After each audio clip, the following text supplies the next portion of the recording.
Graça e paz, irmãos e irmãs. Privilégio meu conhecer uma igreja tão histórica nesse país, pela sua contribuição ao Evangelho, à glória de Deus. Eu me sinto muito honrado e feliz de estar aqui. Eu sou filho da Igreja Presbiteriana Unida de São Paulo, na rua Elvésia. Lá no tempo da minha juventude e adolescência, eu sempre ouvi falar da igreja do Jardim das Oliveiras, dos pastores que lá estavam, e ter comunhão também com aquela comunidade. Então é um privilégio poder estar aqui, conhecer vocês, e muito obrigado pelo convite, pelo privilégio, pelo prazer de estar aqui com vocês. Abra a palavra de Deus em Lucas capítulo 4, versículo 42, como também o 43.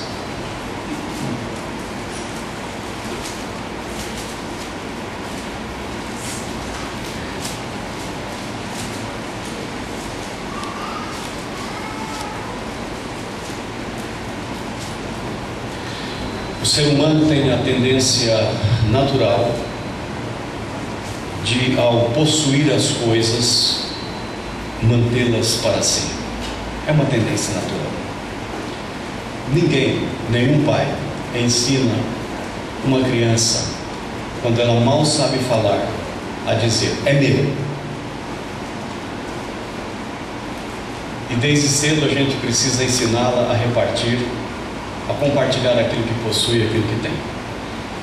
Nós temos a dificuldade de repartir o que compramos, o que adquirimos com o nosso suor, as coisas que possuímos.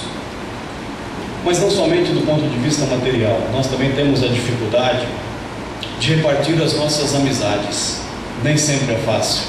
Às vezes a gente se pega com ciúmes porque aproximou-se do seu melhor amigo uma outra pessoa, que porventura também pode passar a ser o melhor amigo ou melhor amiga dela, e a gente fica com um olhar meio suspeito, meio preocupado aqui atrás da nuca se a gente não vai perder a primazia daquele relacionamento. É natural, o ser humano faz isso às vezes de maneira inconsciente, com esse sentimento de posse que ele possui em relação às coisas e às pessoas. O versículo 42 diz que sendo dia, saiu Jesus e foi para um lugar deserto, e as multidões o procuravam, e foram até junto dele, e instavam para que não as deixasse. É isso.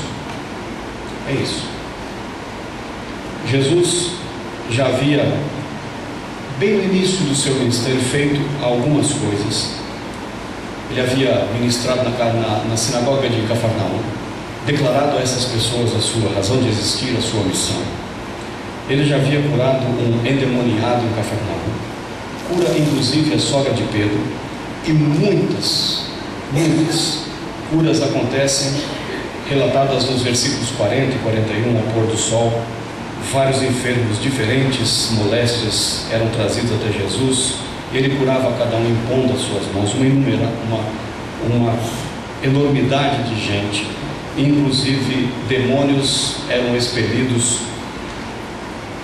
E aí um grupo de pessoas que talvez já tivessem sido beneficiadas do ministério de Jesus o procuram e vão de lugar em lugar até que finalmente conseguem achar onde é que Jesus estava e o que é que ele estava fazendo. O que ele estava fazendo era descansando. E note que quando o procuram e o achando, foram até perto dele e faz a ele um pedido sem sentido algum. Eles não sabiam certamente para quem eles estavam fazendo esse pedido descabroso, um pedido que não combinava nem de perto com quem ele era e com o que ele havia vindo ao mundo fazer em nome do Pai. Note que a palavra instava para que não os deixasse. Estavam é muito forte, é caterro, não deixar ir. Essas pessoas não queriam deixar Jesus ir. Também tem um sentido de reter, tem também o sentido de conter a Jesus para que ele não saísse daquela geografia. Tem também o sentido de impedir, manter amarrado, tomar posse, possuir. Ou seja, essas pessoas, ao fazerem isso, ao dizer Jesus, não vá para nenhum outro lugar, fique conosco, porque preste atenção, você é propriedade nossa, você é nossa posse, e nós não vamos deixar você ir. Nós estamos pedindo para você ficar conosco, nós queremos reter você para nós. Se necessário, a gente vai ter até te manter amarrado aqui. E além do mais, Jesus, já está bom. Esse povo que o Senhor está vendo aqui, olha, essa multidão que o Senhor está vendo, sempre tem um porta-voz na multidão, que fala em nome dos outros. Está vendo, Jesus, esse povo aqui, que era uma multidão, diz o texto bíblico, multidões o procuravam. Está vendo? O Senhor está vendo essas multidões? Você é pastor para essa multidão, né? Jesus, quanto mais gente, pior. Quanto mais gente tem na igreja, pior. É mais trabalho para a igreja, sabe? Povinho pequeno, já está bom, dizimista, sustenta. Nós não prometemos, Senhor, não ser dizimista. Nós vamos manter o teu salário aqui em dia, vamos pagar em dia o teu salário. Fica com a gente, não vai para lugar nenhum, não. Já está bom demais, como dizem vocês, mineiros. Já está bom demais da conta só. E como o pastor diz assim, ó, aqui, ó, aqui, né? O pastor Guarani fala assim, aqui. Então, aqui, Jesus, ó, já está bom. Vai mais para lá não, vai sujar teu pé, olha, vai chover. Então essa turma aqui é uma turma que veio para espreitar Jesus, para dizer assim, fica conosco, não vai mais para lugar nenhum. E instavam para que não os deixasse. É isso, irmãos. A igreja passa por essa tentação, a tentação de manter Jesus para ela, de achar que Jesus é propriedade exclusiva da igreja presbiteriana, de achar que Jesus é propriedade exclusiva do nosso tempo, da nossa cultura, da nossa doutrina, da nossa forma de governo, da nossa forma de... Jesus é nosso. E tem alguns que entendem isso tão sério quando sai da igreja, deixa ele aqui dentro. Deixa ele aqui, coitado, fica dormindo aqui no banco. Fica aí, Jesus, não, vamos lá. Domingo a gente te pega. Não sai não, Jesus. Tá bom demais. O pedido sem vergonha. E então tomam uma resposta atravessada. Como que um espinho, se você já teve um espinho entalado na garganta, você sabe mais ou menos o que significa.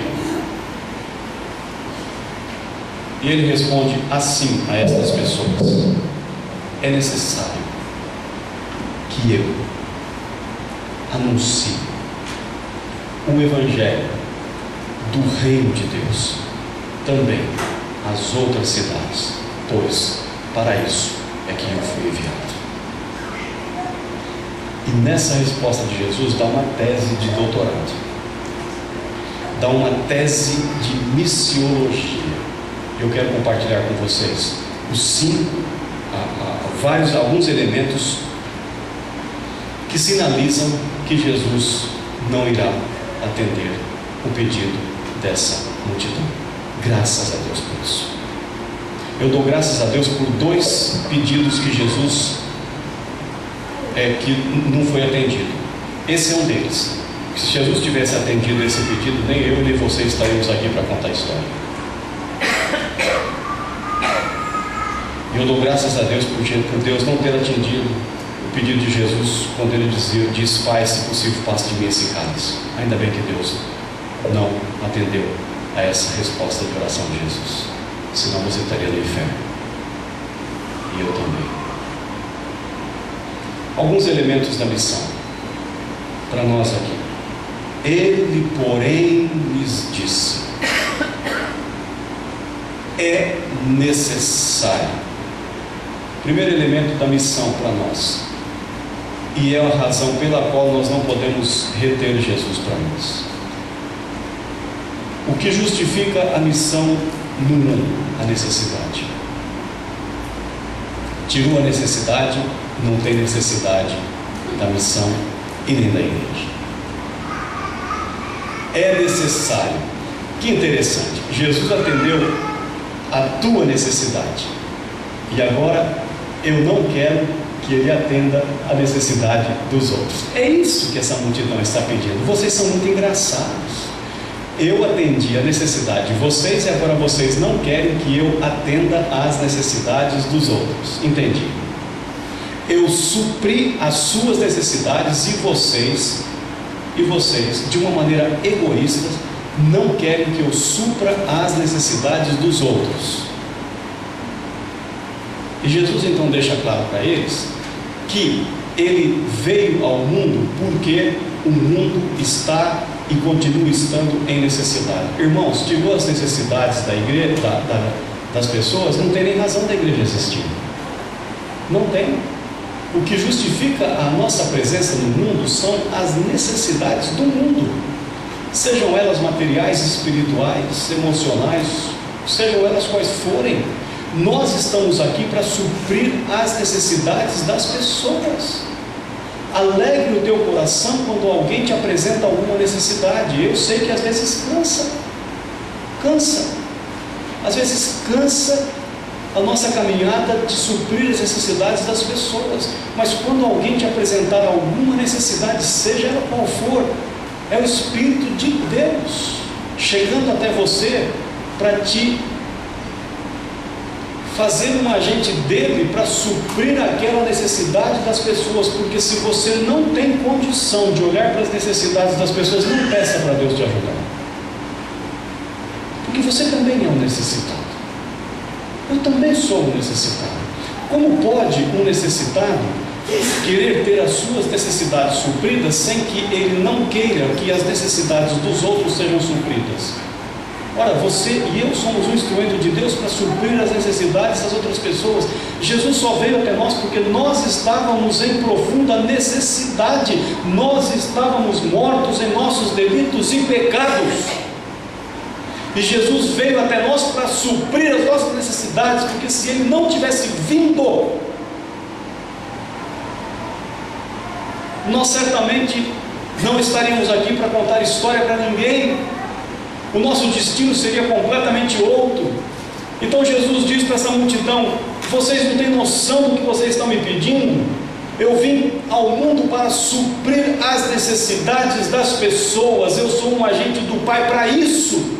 Não pense que vocês conseguirão me reter. Não conseguirão. Irmãos e irmãs, eis que vos trago boas novas de grande alegria. Ninguém consegue reter Jesus. Ninguém. Mesmo que eu tente, mesmo que eu queira, ele não pode ser retido por ninguém, ainda que o verbo no grego seja katerro. Não dá para reter Jesus. Jesus é maior do que eu, é maior do que você, é maior do que a igreja. Ele é o agente de Deus para libertar o mundo. Não tente retê-lo, você não vai conseguir. O máximo que você vai conseguir é receber uma resposta atravessada dele. Então, se o que justifica a nossa presença no mundo são as necessidades das pessoas, como que se suprem as necessidades? Alguém tem que suprir.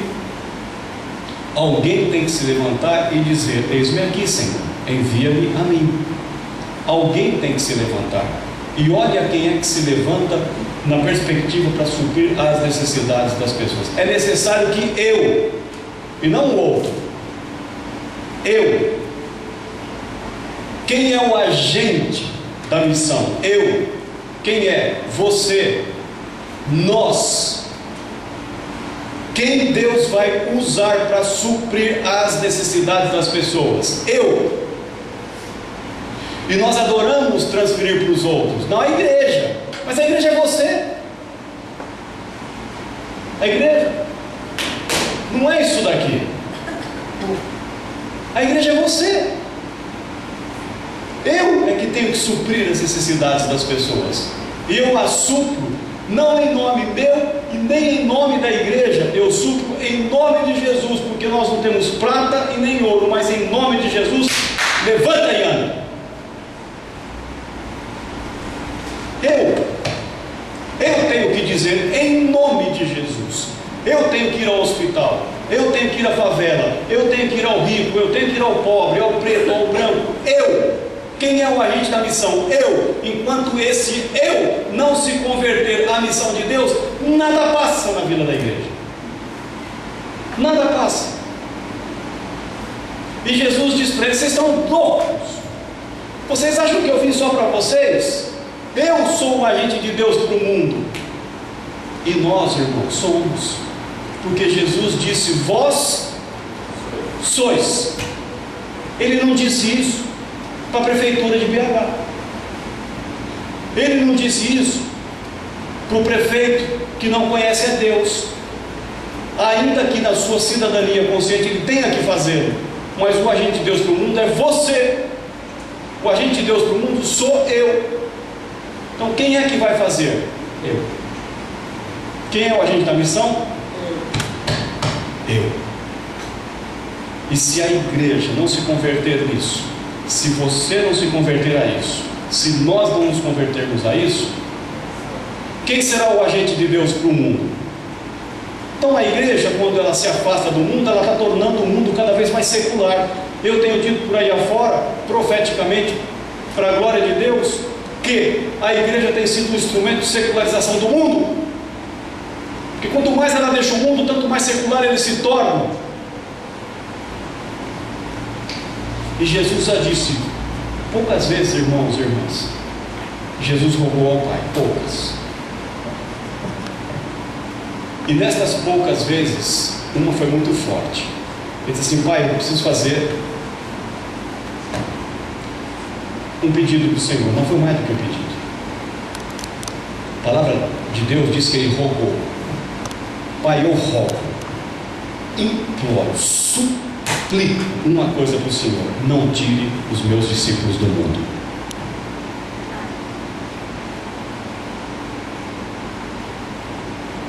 Quão fácil é sair do mundo e vir para a igreja. E Jesus disse: não tire os meus discípulos do mundo. Porque se o Senhor tirar os meus discípulos do mundo, acabou. Se você não for missionário lá no trabalho, acabou. Se eu não for missionário lá na universidade, acabou. Se eu não for o agente de Deus em meio à corrupção, quem será? Acabou. Quem é o agente da missão? E se você não for?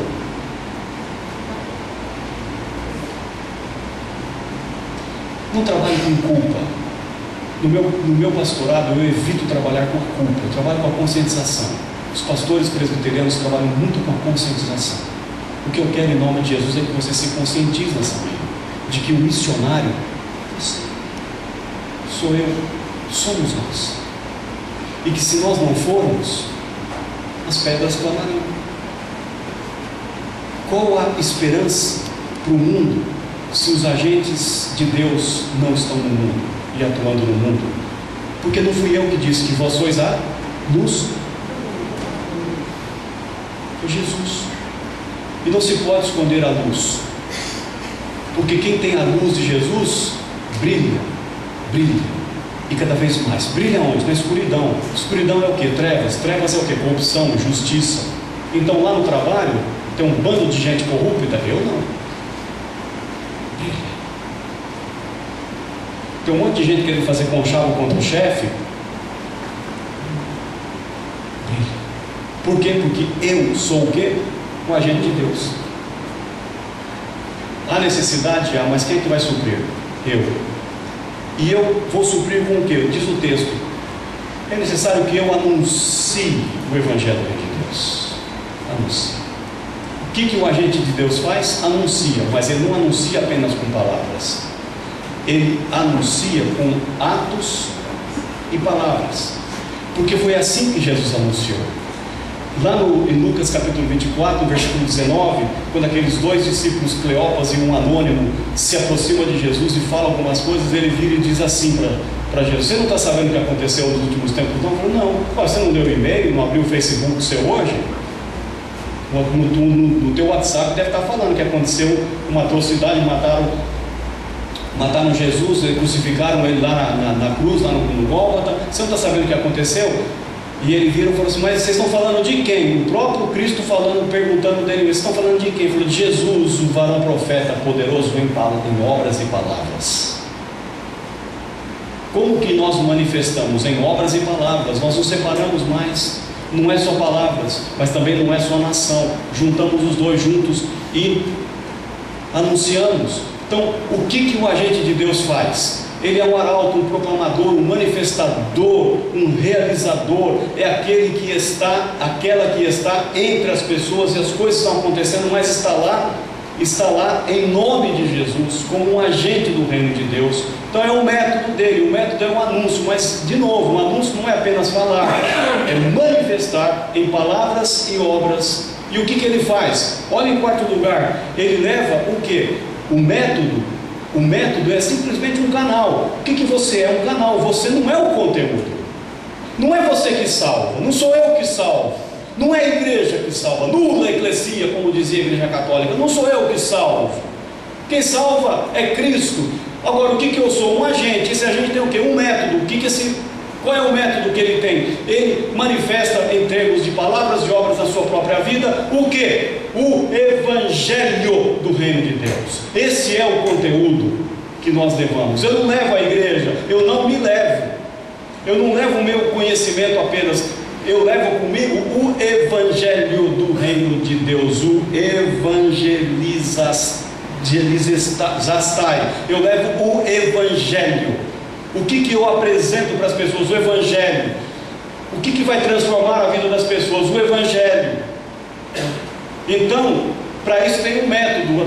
Pela minha vida, através da minha vida, em palavras e obras, eu levo o quê? O Evangelho. E não é um Evangelho qualquer, porque tem alguns evangelhos pululando na igreja brasileira, que não é o Evangelho do Reino.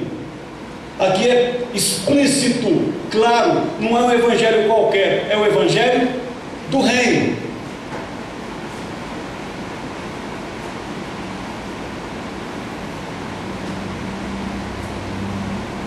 O Evangelho do Reino de Deus. Se eu pedisse para você fazer uma tarefa de casa, um dever comum a todos nós, rasgue uma folha,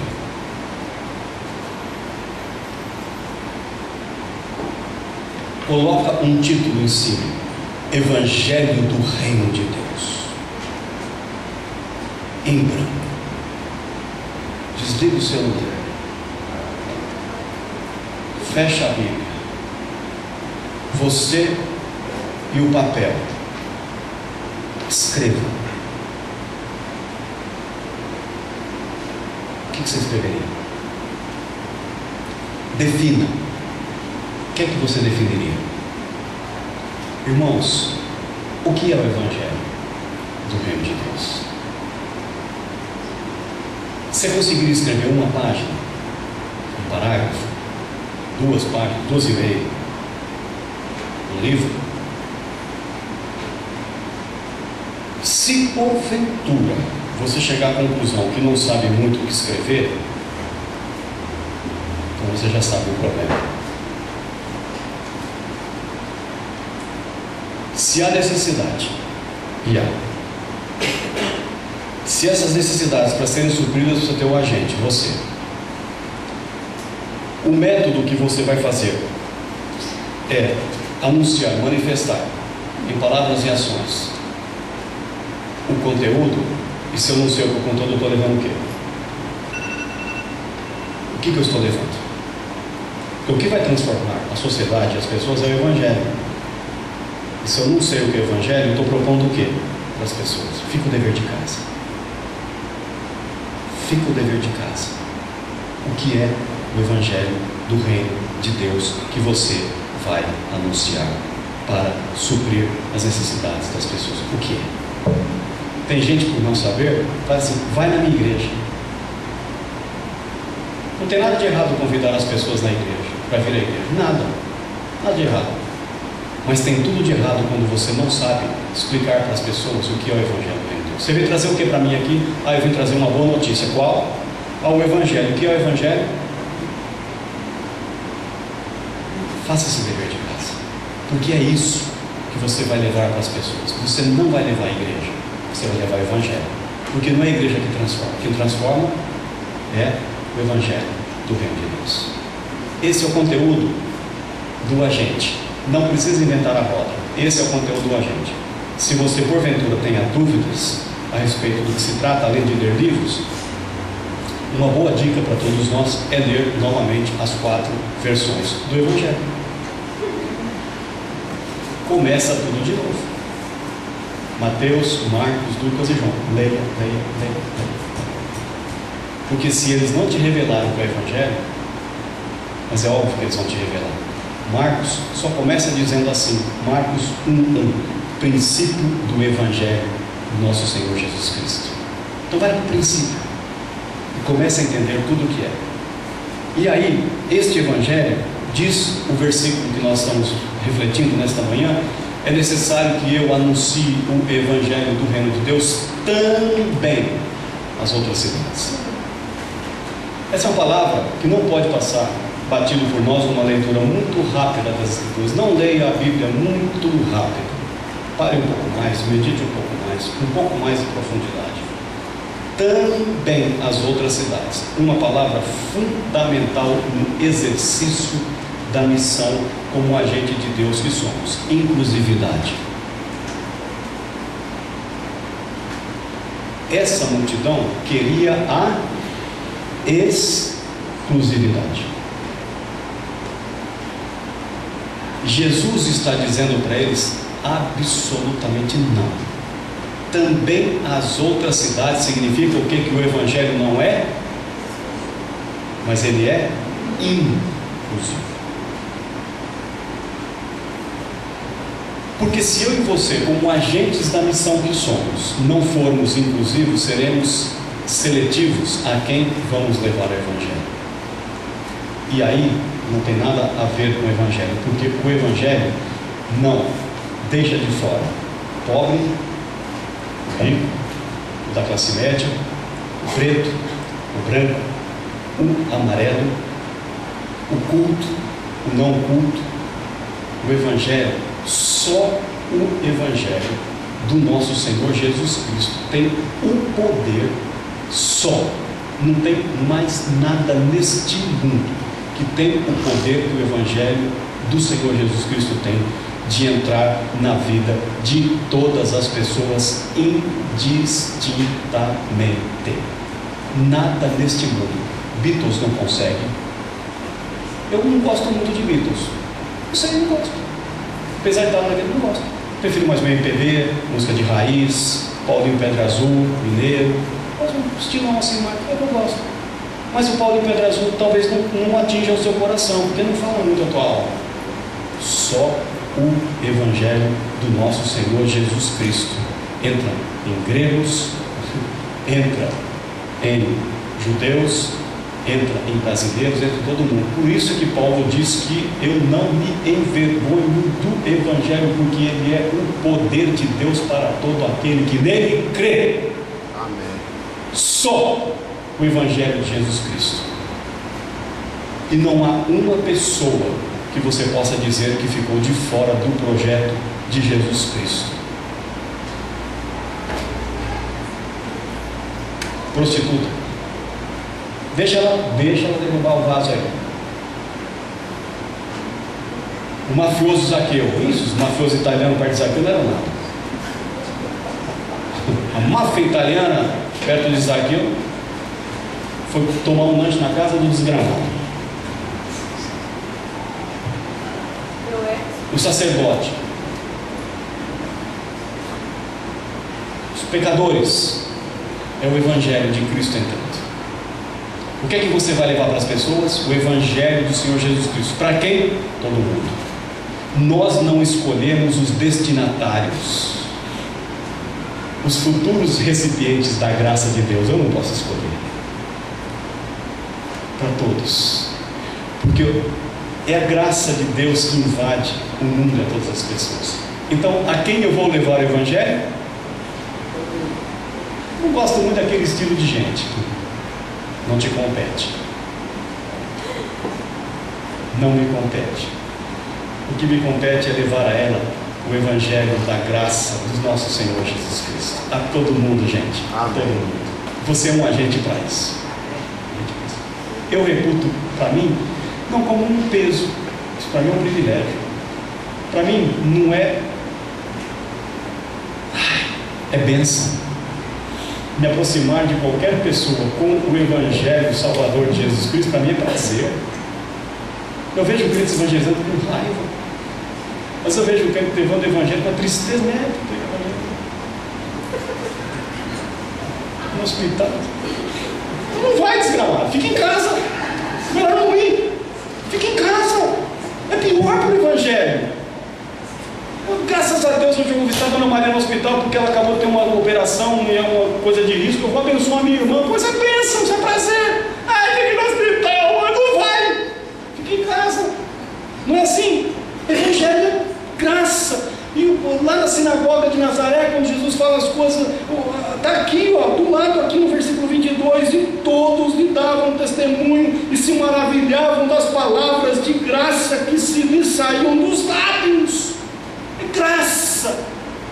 Oxalá, Senhor, me ajude que todas as palavras que saem dos meus lábios sejam palavras de graça, palavras graciosas, para que o pecador, para o miserável, para o salafrário, para o ladrão, para o corrupto, palavras de graça. Se tiver aqui, palavra de graça que é firme, que é profética, mas é palavra da graça do Senhor.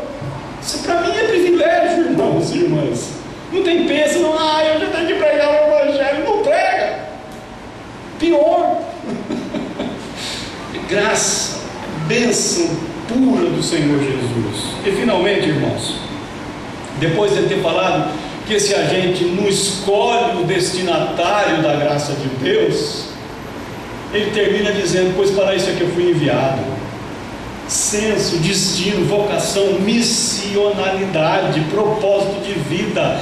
Jesus olha para aquela multidão e fala assim: se vocês acham que eu fui enviado para ficar no clubinho dos santos com vocês, no clubinho de religiosos, dos benfeitores, dos maiorais aqui, vocês estão tudo enganados, gente boa. Vocês estão tudo enganados. Eu não vim para isso. Eu não vim para ser pastor de vocês apenas. Eu nunca me esqueço de um confronto no meu primeiro ano de ministério pastoral que eu tive, que eu precisei amorosamente confrontar os presbíteros da minha igreja, porque eles não queriam que eu fosse pastor para fora da igreja. Eles queriam que eu fosse pastor só para eles. E eles fizeram uma reunião do conselho da igreja, uma segunda-feira à noite, para dizer o seguinte: pastor, o negócio é o seguinte, o senhor vai ser pastor da gente, ou o senhor não vai ser. Simples assim, simples assim. Mas por quê? Não, o senhor anda muito com os ímpios. A gente não quer isso, não. É porque, sabe, pastor, é porque vocês me pagam, né? Eu disse, pastor, eu não queria falar, mas já que o senhor falou, está falando. Foi desse jeito. Irmãos, eu não tive dúvida. 6 meses no meu ministério pastoral, primeiro ministério pastoral meu, 6 meses, moleque, 25 anos. Hoje estou com 53. Vocês me dão só 3 minutos ou 5, dependendo aqui do tempo que eu já volto, e eu já tenho resposta para as necessidades de vocês. Bom, não vos compete. Fui lá, na salinha do lado, era o tempo da máquina de escrever, do DOS 2 pontos lá, era uma carroça, até entrar a classe, ia fazer café, voltava, estava aquele negócio trabalhando para entrar, peguei a maquininha, eles estão ouvindo aqui, passei o costume, passei o que é isso, pastor? Uma carta. Olha, leia. Eu, reverendo Jorge Henrique Barro, pela misericórdia e graça de Deus, resegui no pastorado dessa igreja. O que é isso, pastor? Você está louco? Eu falei, eu não estou com vocês. Ué, eu não sirvo para ser pastor de vocês. Eu não sou pastor de igreja. Eu espero que você ache que também não seja. Eu não sou pastor de igreja. Eu sou pastor do reino de Deus. Porque o reino de Deus vem antes da igreja. E é muito maior do que a igreja. E está acima da igreja. Antes de eu ter sido pastor da igreja presbiteriana, e continuo até hoje.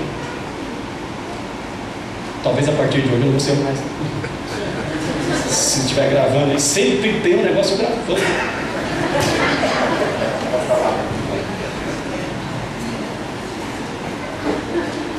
Antes de eu ter sido vocacionado para ser um ministro presbiteriano, eu fui vocacionado por Deus para ser um ministro do reino dele. Amém. Porque eu sou ministro da reconciliação. Vós sois ministros da reconciliação. E esse ministro, ele não é ministro de reverendo, de pastor, é ministro de servo. Nós todos temos uma vocação comum, que nós somos servos da reconciliação. Como que se Deus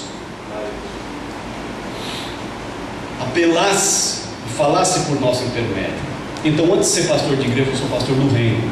A dona Teresa está no hospital, mas não é da minha igreja, eu vou visitar. O pessoal está jogando bola lá e não sei o que, mas eu estou lá com eles. O casal está dividido como aí, o pessoal fora da igreja começou a pedir, o senhor não pode, irmãos, pelo simples fato de ter jogado futebol, que Deus me deu esse talento, agora não mais, no ano passado, jogar futebol, eu me tornei capitão da Associação Atlética do Banco de Brasil da cidade que eu estava, e por saberem que eu era um pastor, os ímpios pediram para ter um estudo bíblico dentro do Banco do Brasil, e eles vieram tudo com o dedo, o senhor não poderia dar um estudo bíblico para nós? Eu fui lá dentro do Banco do Brasil de manhã, às 7 horas da manhã, porque a agência, eles entravam às 8, quando eu entrei, eu vi uma sala, quando eu entrei na sala, tinham 40 pessoas na sala, eu falei, desculpa gente, eu entrei no lugar errado, eu já estava indo, não, é aqui, eu achei que eu ia entrar lá e tinha umas 50, tinha umas 5, 6 pessoas que jogavam bola comigo, tinha uma congregação esperando dentro do Banco do Brasil, e a minha igreja, não quer não, ele disse, pastor aqui com a gente, nós fica aqui, visita um cafezinho, fica aqui. Eu falei, então não sirvo para ser pastor de vocês, porque antes de ser pastor de vocês, eu sou pastor do reino. 10 anos nessa igreja tiveram 10 pastores, um pastor para cada um. Pela graça e misericórdia e para a glória de Deus, eu fui um pastor que rompeu esse ciclo. Fiquei 3 anos e meio e saí não porque eles queriam que eu fosse, saíram amarrando e segurando o meu pé para que eu não fosse, mas é porque o Senhor me chamou para uma outra coisa. John Wesley chegou um dia na igreja para pregar, um culto como hoje, num domingo de manhã, na Inglaterra. E ao chegar lá, tinha cadeado, está fechado o templo. Um monte de gente lá fora. E ele chegou e falou, e aí gente boa, qual o problema? O zelador não veio? Não está aqui, o zelador está aqui. Ué, mas por que? Não, o senhor não prega mais aqui. Não. Mas eu não sou pastor da igreja? Não, aqui o senhor não prega mais. Ah, não? Ele não teve dúvida, ele olhou para um lado, olhou para o outro, ele viu um caixote, esse que a gente vai, caixote, de frutas, sei lá o que for, de verdura, colocou em cima do túmulo do pai dele, em cima do túmulo do pai dele, porque na Inglaterra, nos Estados Unidos, tem essa tradição de enterrar os pastores perto, né? A holandesa aí sabe, irmão. Colocou em cima do túmulo do pai dele, ele subiu e fez aquilo lá, plataforma, um púlpito, e lá ele começou a pregar, e a igreja trancada com cadeado, e o povo lá fora, ele começou a pregar, e dali surge a sua mais imponente e conhecida frase. Ele falou, irmãos e irmãs, fiquem todos sabendo de hoje em diante, já que eu não posso pregar na minha própria igreja, o mundo é a minha paróquia. Vocação, nós fomos enviados para isso, e Jesus vira para aquela multidão e fala assim, você acha que eu fui enviado para Bilu para ficar com vocês aqui? Vocês estão tudo enganados. Eu fui enviado para isso, para ser um agente de Deus para levar o Evangelho indistintamente a todas as pessoas, o Evangelho do Reino. Eu sou esse agente para suprir as necessidades das pessoas. Eu acho que ele vai e roda, anda no meio daquelas multidões que ele estava e fala assim: alguém quer fazer uma pergunta? Alguém tem dúvida sobre o meu chamado, sobre a minha vocação, sobre o que o Pai mandou para fazer? Alguém tem alguma pergunta aí? Irmãos, vocês têm alguma pergunta nessa manhã? Vocês estão em dúvida de qual era a vocação de Jesus? Vocês estão em dúvida de qual é a sua vocação? Estamos nós em dúvida?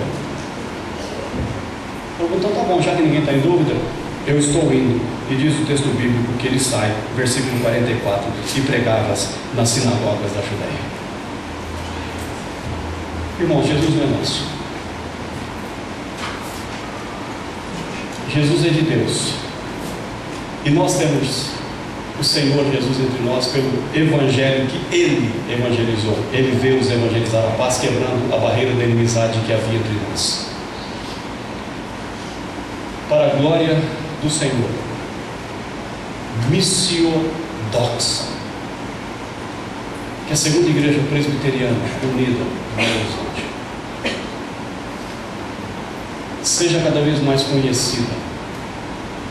E que de vocês aconteça o que aconteceu na igreja de Tessalônica, que a partir de vocês repercutiu a vossa fé.